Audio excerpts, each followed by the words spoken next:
नमस्कार साथियों, स्वागत है आपका अपने YouTube चैनल ग्रेट पाठशाला में। पिछली वीडियो में दोस्तों मैंने जो मौलिक कर्तव्य है उसको कंप्लीट कर लिया था।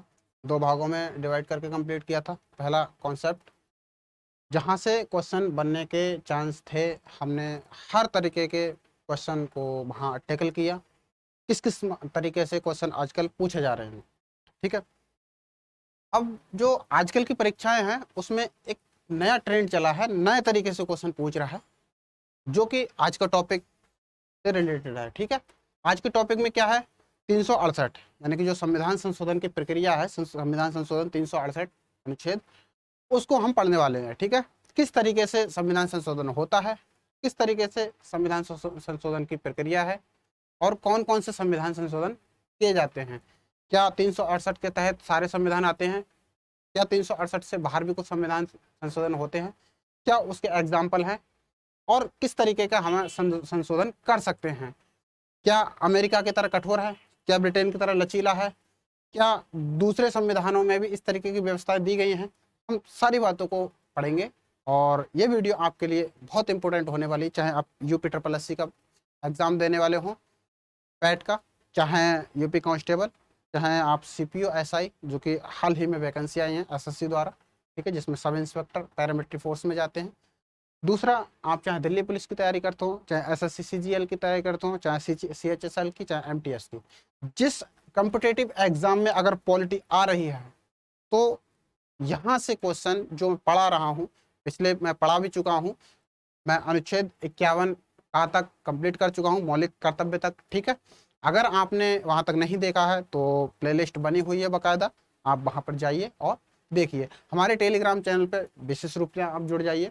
मैं विनम्र निवेदन करता हूँ। क्यों कह रहा हूँ ऐसा, क्योंकि वहाँ आपको एग्जाम से रिलेटेड इंफॉर्मेशन, आपके क्लासों से रिलेटेड इंफॉर्मेशन, या किसी भी तरीके के बैच लॉन्च करने से संबंधित इंफॉर्मेशन होगा, तो आप वहाँ पर शेयर कर देते हैं। हमारे यूट्यूब के माध्यम से, जो यूट्यूब चैनल है उसके माध्यम से फ्री में आपको बैच चलाए जा रहे हैं। आपको किसी भी तरीके का कोई भी पे करने की कोई आवश्यकता नहीं है। आप फ्री पढ़िए, बेहतर टीचर हैं और बेहतर तरीके से आपको समझाया जा रहा है, एक एक चीज़ को बारीकी से समझाया जा रहा है। आप एक बार लाइव क्लास लेके देख लीजिए, खुद ही पता लग जाएगा कि हमारा कंटेंट किस तरीके का है, ठीक है। तो आपसे ज़्यादा बातें ना करते हुए मैं अपनी वीडियो की तरफ चलता हूँ, ठीक। हेडिंग डालिए, मेरे साथ में लिखेंगे अनुच्छेद, थोड़ा मोटा कर लेते हैं इसको,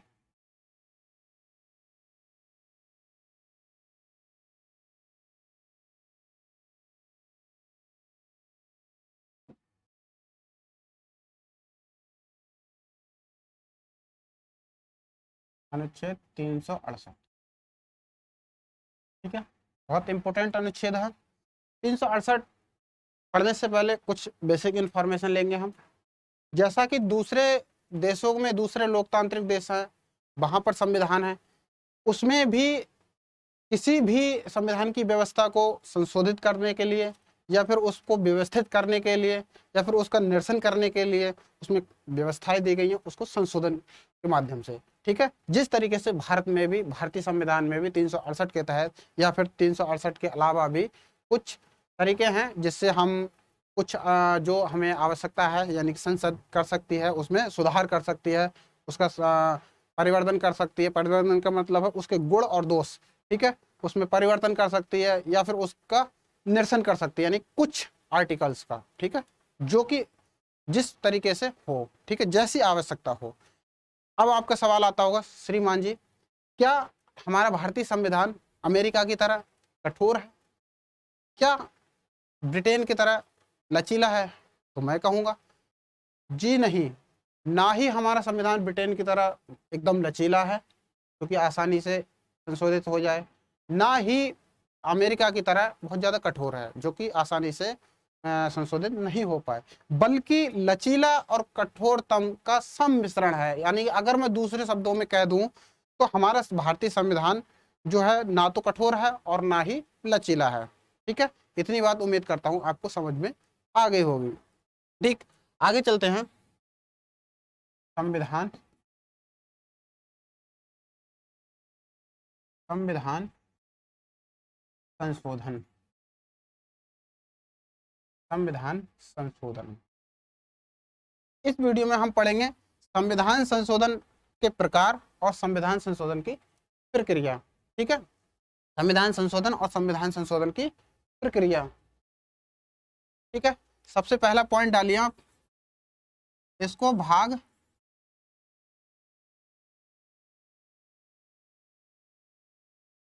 संविधान के भाग 20 में दिया गया है। ठीक है, और अनुच्छेद की अगर बात करें तो 368।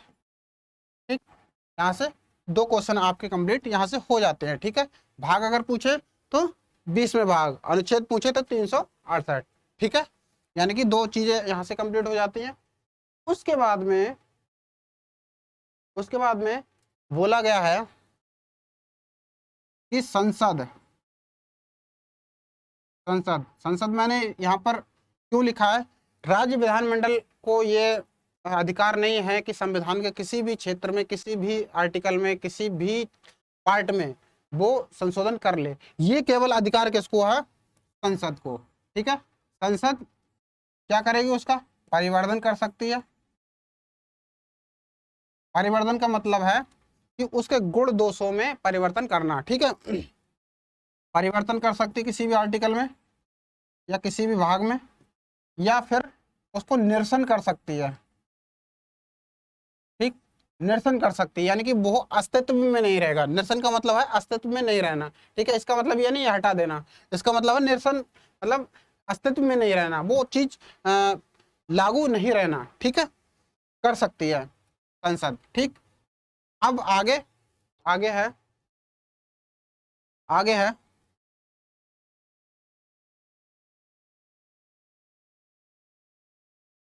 हालांकि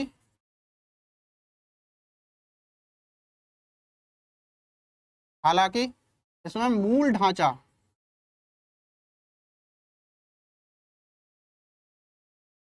ढांचे में संशोधन नहीं कर सकती। कौन, संसद संशोधन नहीं कर सकती। ठीक है, कौन, संसद। ठीक, ऐसा कब कहा गया। अब यहां से एक क्वेश्चन बेहतरीन वाला बन सकता है कि क्या मूल संविधान में मूल ढांचे का जिक्र किया गया था। आपका आंसर होगा नहीं। ठीक है, तो कब किया गया था, मूल ढांचे का जिक्र किया गया था 1973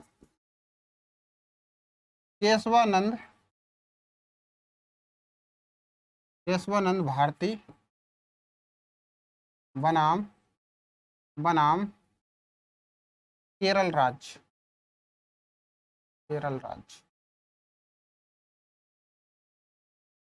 बड़ा ही फेमस मामला था, बड़ा ही फेमस बात था, केशवानंद भारती बनाम केरल राज्यवाद। बात भी लिख देते हैं। ठीक है, 1973 में आया था इसका फैसला। इसमें मूल ढांचे का जिक्र किया गया था और ऐसा नहीं बताया गया था कि मूल ढांचा क्या क्या होगा। ठीक है, मूल ढांचा को बोला गया था, सुप्रीम कोर्ट ने ऐसा इसमें बोला गया 1973 जो भारतीय केशवानंद भारती बनाम केरल राज्यवाद था, उसमें बोला गया था कि मूल ढांचा क्या है। संसद ने पूछा कि आखिर मूल ढांचा है क्या।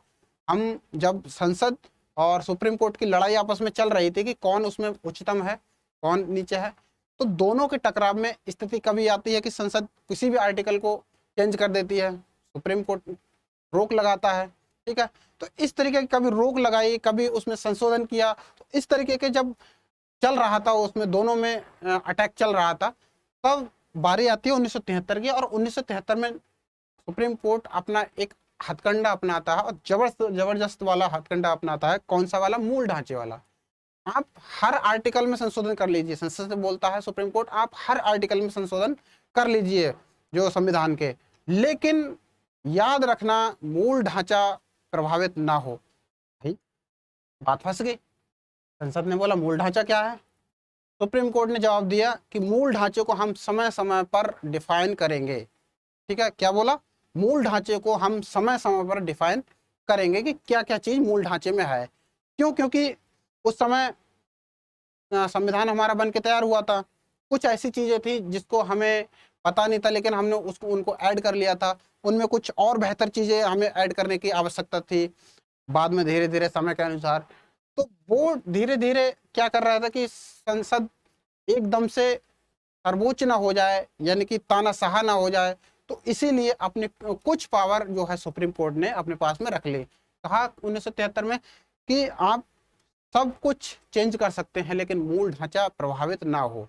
शर्त क्या है? मूल ढांचा प्रभावित ना हो। और मूल ढांचा क्या होगा? मूल ढांचे को हम समय समय पर डिफाइन करेंगे। मान लिया जाए कि भाई मौलिक कर्तव्य है, कर सकती है, कुछ भी कर सकती है संसद। अब मौलिक कर्तव्य मूल ढांचे में तो नहीं आता, लेकिन क्या है, अब डिफाइन करेगी सुप्रीम कोर्ट, बोल देगी भाई ये भी मूल ढांचा है, ठीक है, मूल ढांचा ये भी है, तो क्या है, उसमें भी संशोधन नहीं होगा। तो ये सुप्रीम कोर्ट के ऊपर हो जाता है कि क्या चीज, हालांकि डिफाइन किया गया है कि ये चीजें मूल ढांचे में आएंगी, लेकिन उसने ये वक्तव्य दे दिया कि हम समय समय पर इसको डिफाइन करेंगे, ठीक है। तो ऐसा बोल दिया गया अब 368 में, ठीक। उसके बाद में ये जो छोटी सी इंफॉर्मेशन थी ये खत्म हो जाती है, ठीक। कि अनुच्छेद 20 के तहत 368 में संविधान के संशोधन की प्रक्रिया का जिक्र किया गया है, किस तरीके से संविधान के संशोधन हो सकता है, ठीक है। संसद को यह अधिकार दिया गया, राज्य विधानमंडल को अधिकार नहीं दिया गया है। संसद भारतीय संविधान के किसी भी क्षेत्र में संशोधन कर सकती है, किसी भी पार्ट में संशोधन कर सकती है, लेकिन बशर्ते 1973 में कहा गया कि मूल ढांचे पर आंच नहीं आनी चाहिए, मूल ढांचा इसका प्रभावित ना हो, ठीक है। मूल ढांचे को मैंने बता दिया। इसके अलावा कुछ पॉइंट थे। अब हम किस तरीके से पढ़ने वाले हैं, दो तरीके से पढ़ने वाले हैं। 368 को हम दो तरीके से पढ़ने वाले हैं, ठीक है। एक तो संविधान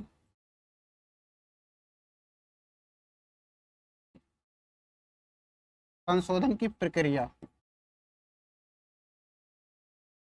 ठीक है।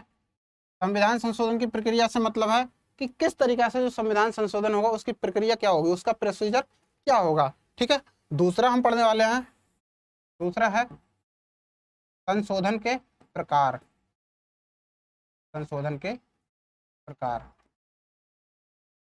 ठीक है। संशोधन के प्रकार यानी किस तरीके से, कितने प्रकारों से संशोधन हमारे संविधान में किया जा सकता है, ठीक है।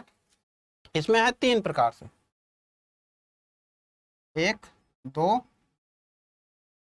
और 3, ठीक है। संशोधन के प्रकार कितने हैं? 3 प्रकार, ठीक। अब संविधान संशोधन की प्रक्रिया को पहले उठा लेते हैं, उसको हम बाद में पढ़ेंगे, पहले संविधान संशोधन की प्रक्रिया पढ़ लेते हैं, ठीक है।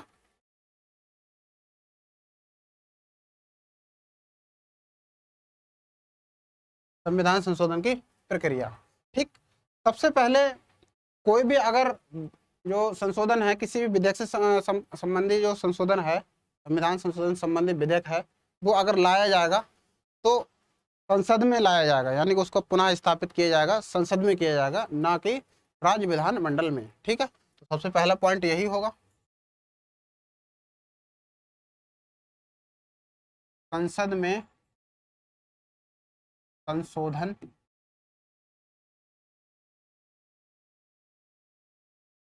संबंधी विधेयक विधेयक पुनः स्थापित किया जाएगा,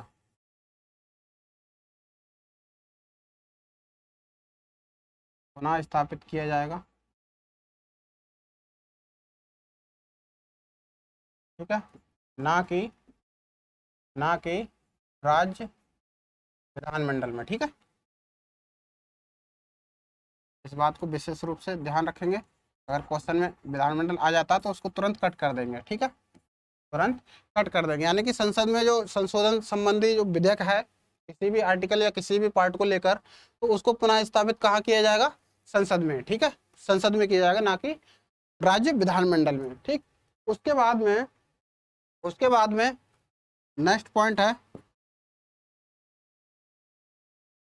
ये किसी चाहे तो सरकारी सरकारी या फिर गैर सरकारी सदस्य सदस्य द्वारा द्वारा सदस्य द्वारा लाया जा सकता है, लाया जा सकता है, ठीक है, सदस्य द्वारा लाया जा सकता है, ठीक है। इसमें क्या है, इसमें राष्ट्रपति की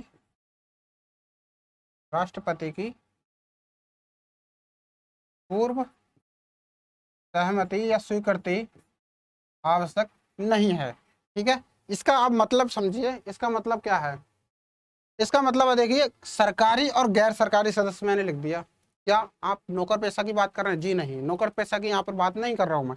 संसद के सदस्य जो मंत्री होते हैं, ठीक है, उनको बोला जाता है सरकारी। ठीक है, जो मंत्री नहीं होते हैं, सिंपल MP होते हैं, तो उनको बोला जाता है गैर सरकारी। ठीक है, उम्मीद करता हूँ अच्छे से समझ में आया होगा। तो चाहे तो वो मंत्री हो, वो भी ला सकता है, चाहे तो गैर मंत्री हो, यानी कि सिंपल MP हो, ठीक है, तो वो भी इस विधेयक को ला सकता है। इसमें क्या है, इसमें राष्ट्रपति की पूर्व सहमति आवश्यक नहीं है। ठीक है, राष्ट्रपति की पूर्व सहमति आवश्यक नहीं है। आपका सवाल होगा, क्या सर, क्या किसी भी सदन में इसको रखा जा सकता है? आपका आंसर, मेरा आंसर होगा जी, बिल्कुल रखा जाता है। जरूरी नहीं है कि पहले लोकसभा में जाए या पहले राज्यसभा में जाए। संसद के किसी भी सदन में इसको रख सकते हैं, पारित कर सकते हैं। यदि पहले लोकसभा में रखा तो दूसरे राज्यसभा में जाएगा। ठीक है, तो अगला पॉइंट डालेंगे। अगला पॉइंट है, विधेयक को दोनों सदनों से पारित कराना अनिवार्य है। पारित कराना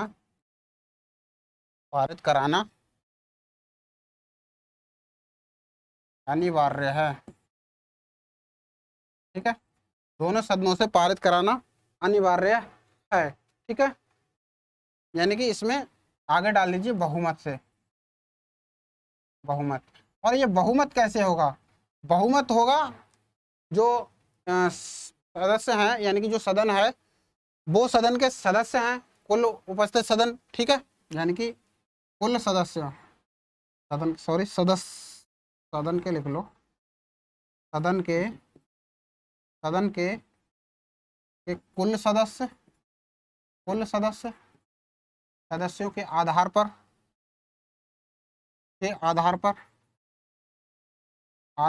उपस्थित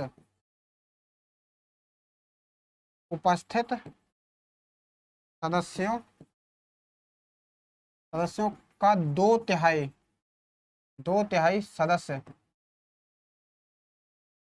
सदस्यों के बहुमत से पास होना बहुत जरूरी है। बहुमत से पास होना अनिवार्य है।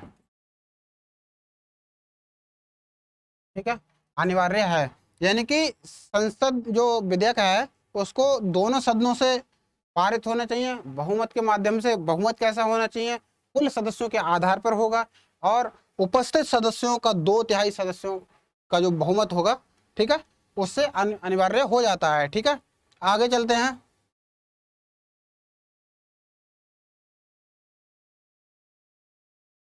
या फिर अगर लिखा हुआ नहीं हो तो आगे लिख सकते हैं, या फिर मतदान हो।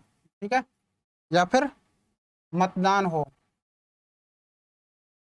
उपस्थित सदस्य हैं उनका 2/3 या तो बहुमत हो या फिर मतदान किया गया हो। ठीक है, दोनों ही तरीके से हो सकता है। उसके बाद में है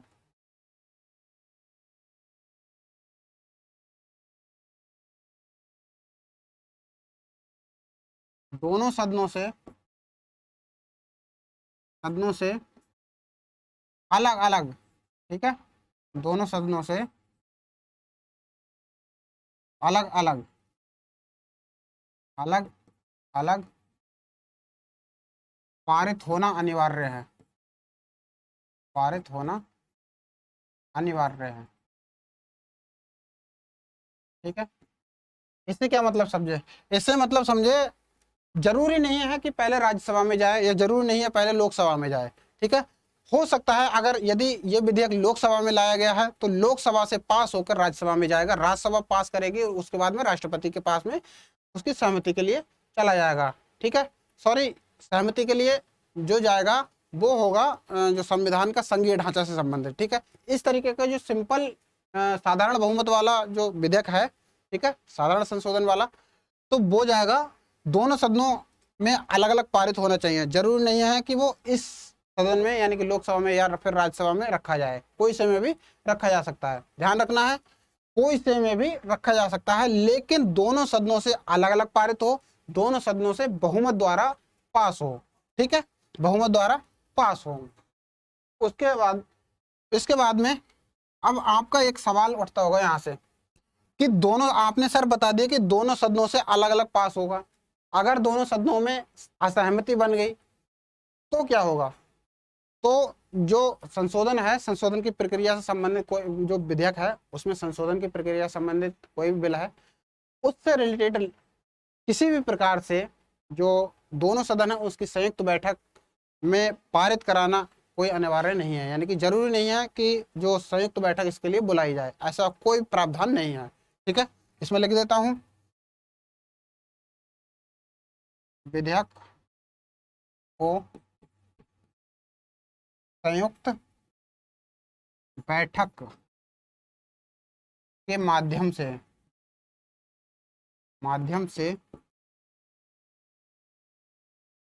पारित कराने का कोई भी प्रावधान नहीं है, का प्रावधान नहीं है, ठीक है। इससे क्या समझ में आता है कि दोनों सदनों से अलग अलग पास कराना अनिवार्य होगा। अगर संयुक्त बैठक या फिर दोनों में मतभेद हो जाते हैं तो संयुक्त बैठक में पारित कराने का कोई प्रावधान नहीं है, ठीक है। ऐसा प्रावधान नहीं है कि संयुक्त बैठक बुलाई और उसको पास करा लिया, ठीक है, ऐसा नहीं होगा, ठीक। उसके अलावा आगे चलते हैं, मेरे साथ में नोट डाउन करते रहे दोस्तों, ठीक है।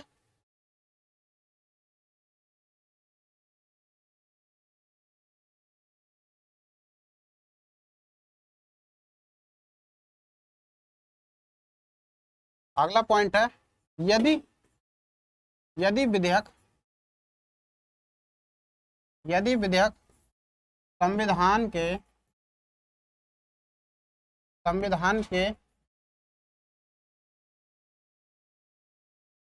संघीय ढांचे से संबंधित है, संघीय ढांचे या फिर संघीय व्यवस्था कुछ भी दे सकता है, ठीक है, संघीय ढांचे से संबंधित है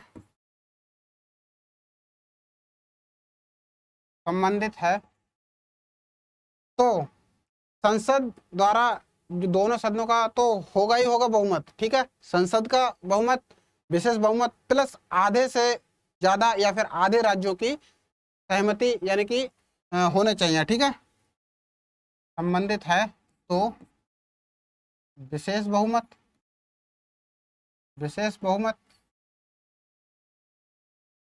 प्लस आधे राज्यों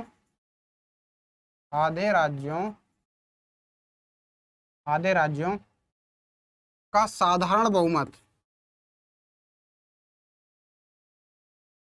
साधारण बहुमत होना चाहिए, ठीक है, होना चाहिए।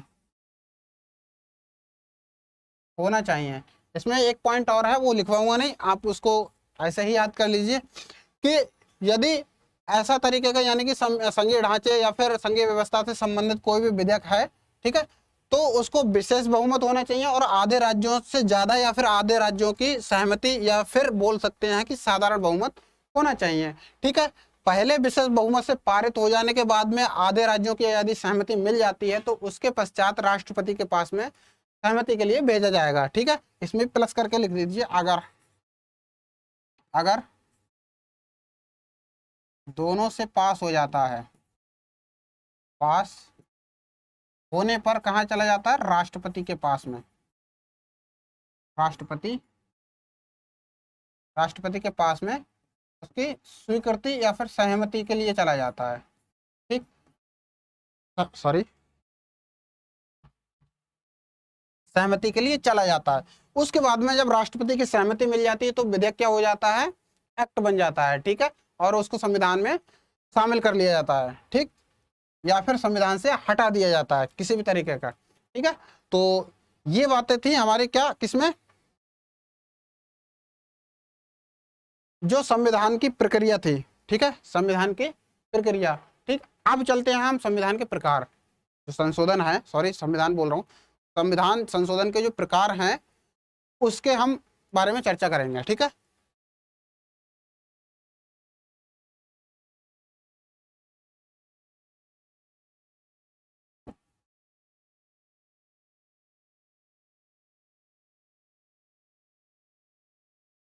वहां से भी क्वेश्चन बनते हैं। ठीक है, वहां से बनते हैं बड़ी परीक्षाओं में क्वेश्चन। ठीक, इसमें फैक्ट वाले भी बन सकते हैं और बड़ी परीक्षाओं में भी बन जाते हैं। ठीक है, संविधान संशोधन के प्रकार।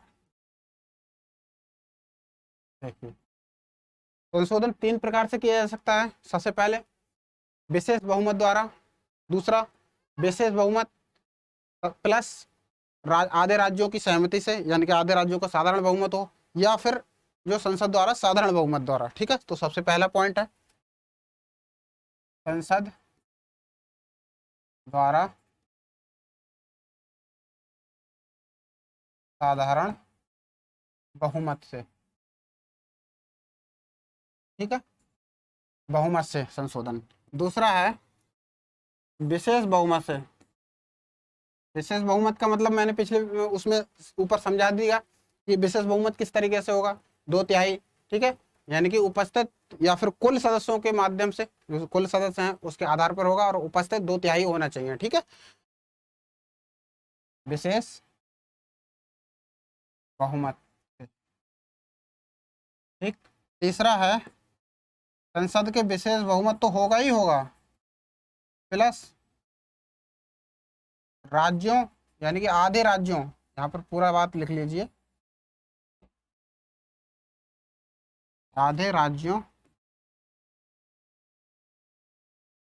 की सहमति या फिर सहमति से, या फिर साधारण बहुमत से। ठीक है, यानी कि आधे से ज्यादा राज्यों की साधारण बहुमत हो और संसद का क्या हो, विशेष बहुमत। ये 3 प्रकार हैं। इसमें जो 2 प्रकार हैं वो अनुच्छेद 368 के तहत आते हैं। ध्यान रखना है, कभी कभी टीचर क्या है इन तीनों को पढ़ा देते हैं, बोले 368 के तहत तीन जो संशोधन है वो 3 दिए गए हैं। लेकिन अगर आ जाए भारतीय संविधान में 368 में कितने प्रकार से संशोधन किए जा सकते, तो आपका आंसर आना चाहिए 2 प्रकार से। कौन सा? एक तो विशेष बहुमत से, दूसरा विशेष बहुमत प्लस आधे से ज्यादा राज्यों की सहमति से, यानी कि उनके साधारण बहुमत से। ठीक है, इतना उम्मीद करता हूं आपको अच्छे से समझ में आ गया होगा। ये क्यों नहीं आता 368 के तहत, ये क्यों नहीं आता? क्योंकि ये संसद द्वारा साधारण बहुमत से है। ठीक है, इसमें किसी भी प्रकार की कोई दिक्कत नहीं आ रही है। ठीक, अब इसी को डिफाइन करते हुए चलेंगे इसके एग्जाम्पल की तरफ। ठीक, एग्जाम्पल की तरफ, यानी कि इससे ज्यादा यहाँ से क्वेश्चन नहीं बनता है।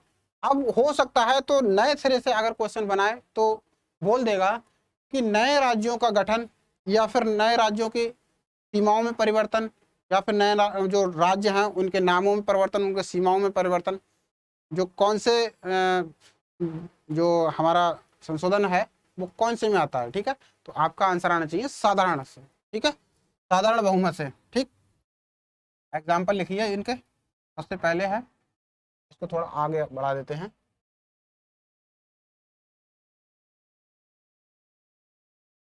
अच्छा, देखिए एग्जाम्पल, यानी कि साधारण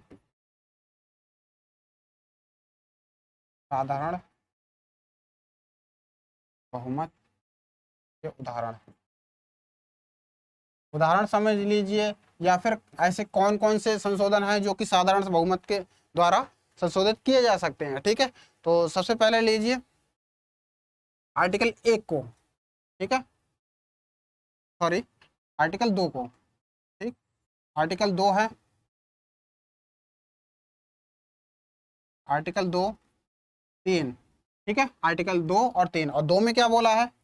2 में बोला है कि नए राज्यों का प्रवेश।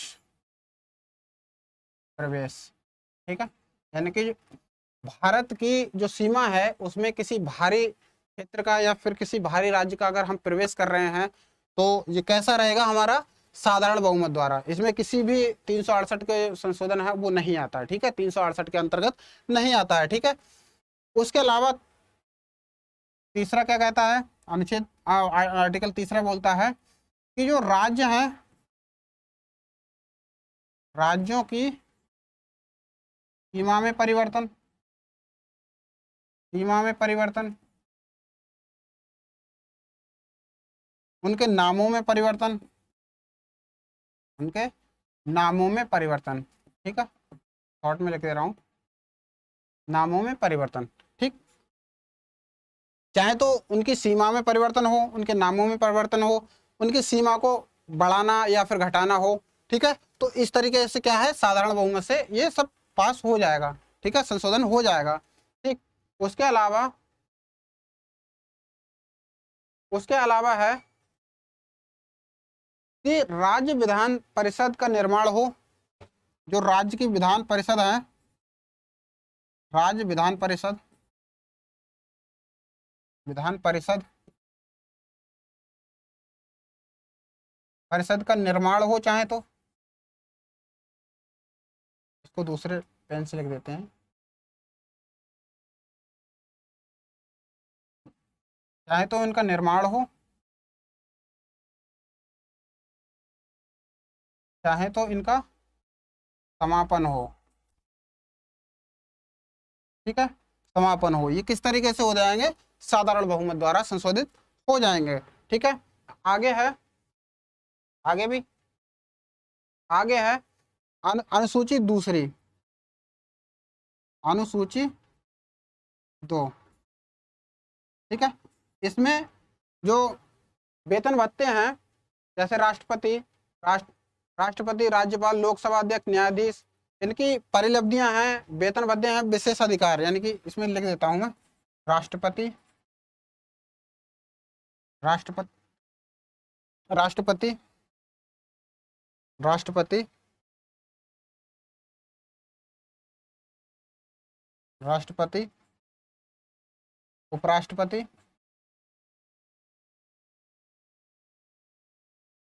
लोकसभा अध्यक्ष, लोकसभा अध्यक्ष आदि और भी हैं इसमें शामिल, ठीक है, आदि की भत्ते, भत्ते, परिलब्धियां,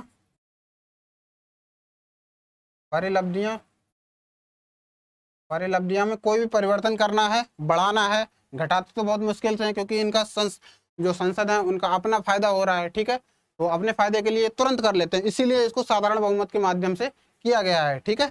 तो इनका अपना फायदा है, घटाएंगे तो नहीं अपनी सैलरी, वेतन भत्ते घटाएंगे नहीं, बढ़ाएंगे ही, ठीक है, समय समय पर अपने वेतन भत्ते ये बढ़ा लेते हैं, ठीक है। हालांकि ये हमारा चर्चा का विषय नहीं है, आगे चलते हैं।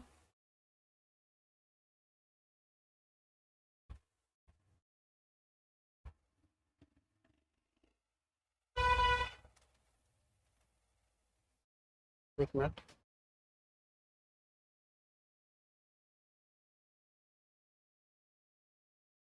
एक मिनट,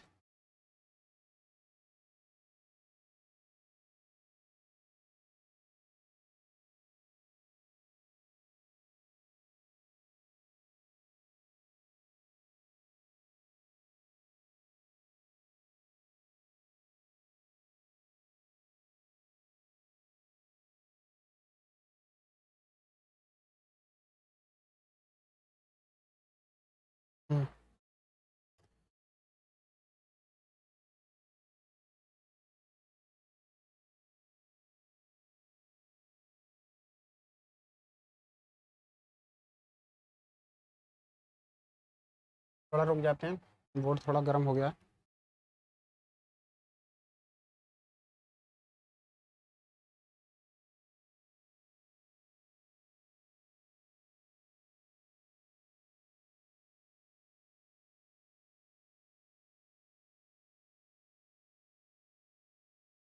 चलिए कोई बात नहीं, यहाँ नए सिरे से लिख लेते हैं। अब एक तो समस्या ये है कि अगर पीडीएफ बनाएंगे तो कोई बात नहीं, यहीं से लिखते हैं हम, ठीक है। देखिए कहाँ तक चल दिया था हम, अनुसूची जो 2 है उसमें चल दिए थे, ठीक है। उसके बाद में भी बहुत सारे हैं, जैसे कि संसद में गण पूर्ति हो, चाहे संसद सदस्यों के वेतन भत्ते हो, संसद में प्रक्रिया नियम हो, ठीक है, राजभाषा का प्रयोग हो,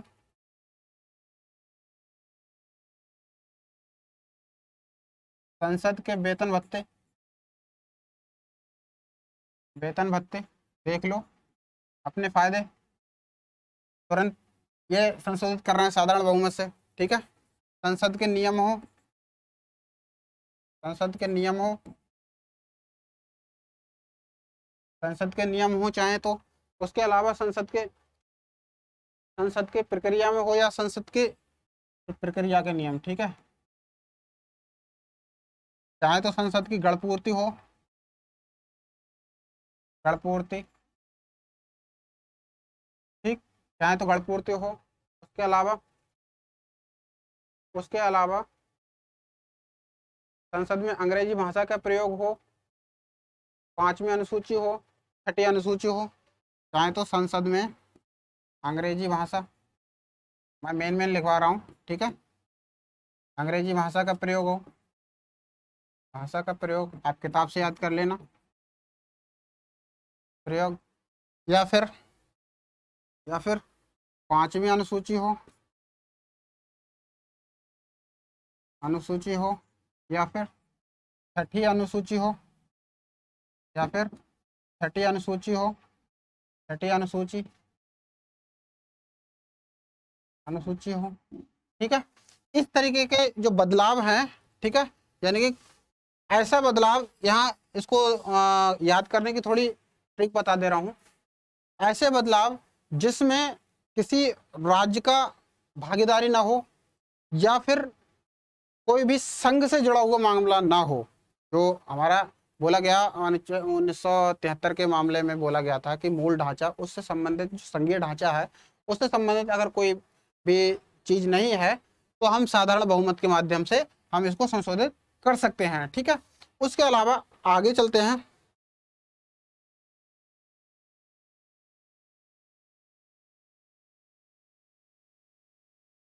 आगे चलते हैं,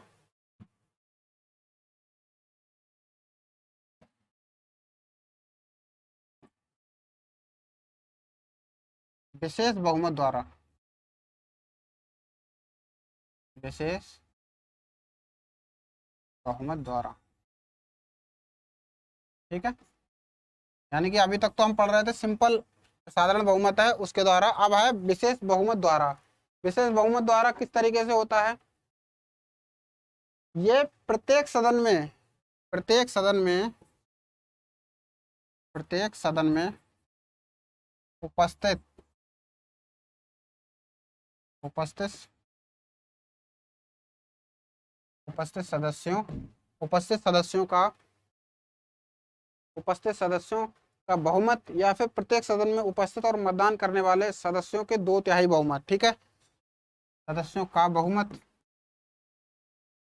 बहुमत या फिर दोनों सदनों में, दोनों सदनों में, सदनों में उपस्थित या फिर एवं मतदान,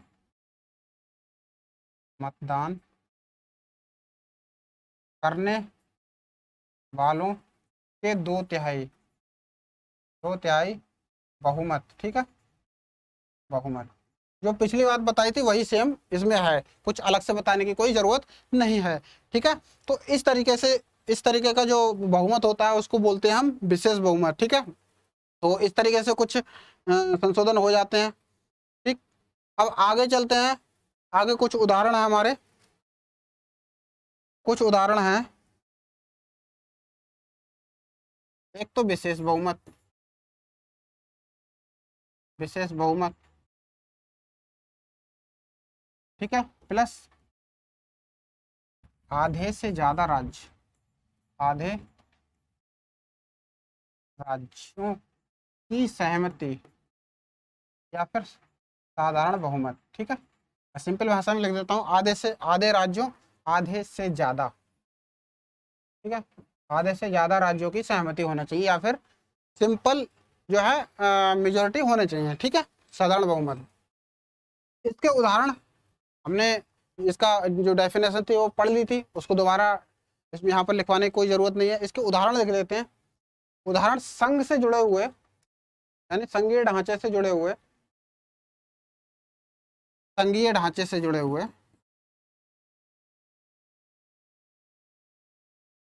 संघीय ढांचे से जुड़े हुए जो हैं मामले इसमें आते हैं। ठीक है, कौन कौन से? जैसे 7वीं अनुसूची, 7वीं अनुसूची, अनुसूची, 7वीं अनुसूची। ठीक है, 7वीं अनुसूची, 7वीं अनुसूची। उसके बाद में राष्ट्रपति का निर्वाचन, राष्ट्रपति का निर्वाचन।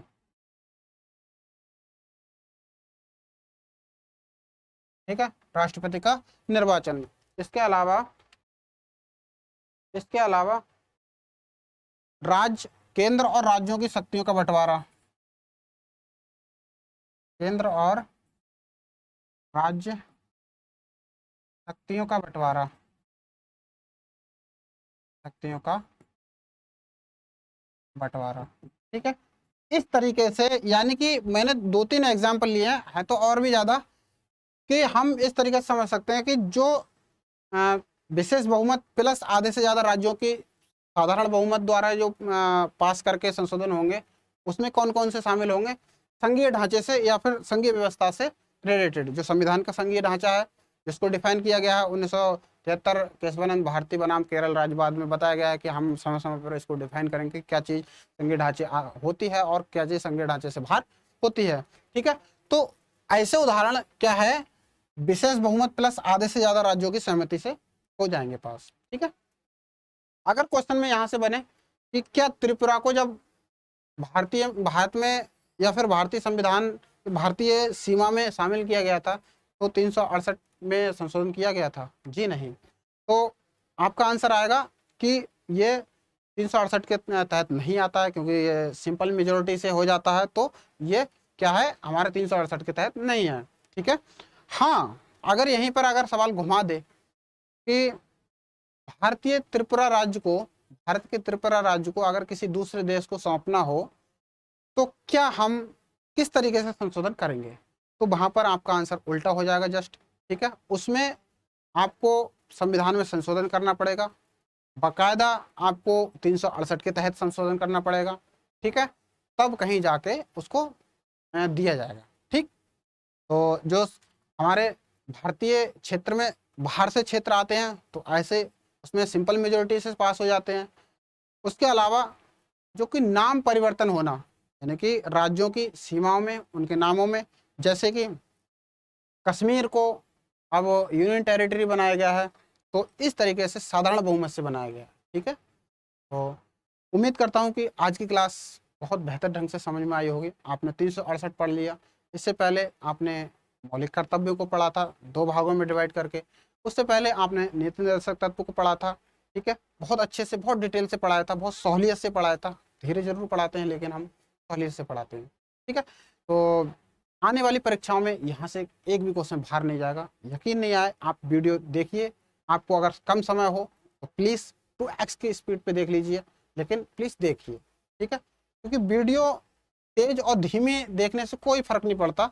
आप तेज देखेंगे जल्दी आप ऑब्जर्व कर लेंगे। इतना हमने बहुत कठिन लैंग्वेज में नहीं पढ़ाया जो कि आप तेज अगर वीडियो देखेंगे तो आपको पसंद नहीं आएगा।